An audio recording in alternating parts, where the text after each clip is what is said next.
2015 میں دریافت ہونے والے تاریخی شہر بازیرہ کی کھدائی کا عمل اطالوی ماہرین ارضیات کی نگرانی میں جاری ہے۔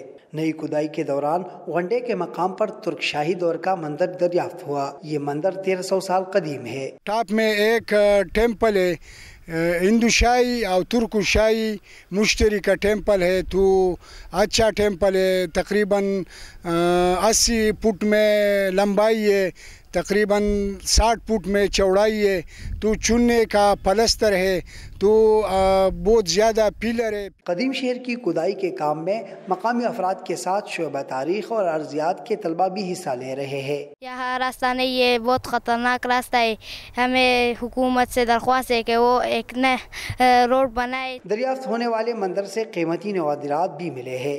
سوات میں اطالوی حکومت کے تعاون سے محکمہ آثار قدیمہ کام کر رہا ہے۔ مشترکہ کھدائی سے اب تک یونانی، موریہ، ہندو یونانی، ہندو شاہی اور اسلامی دور کے آثار مل چکے ہیں۔ سوات میں اس قسم کے بے شمار تاریخی مقامات موجود ہیں۔ اگر حکومت توجہ دے اور یہاں تک سڑک بنائے تو اس سے بین الاقوامی سیاحت کو بھی فروغ مل سکتا ہے۔ مراد علی خان، بازیرہ، بری کوٹ، سوات۔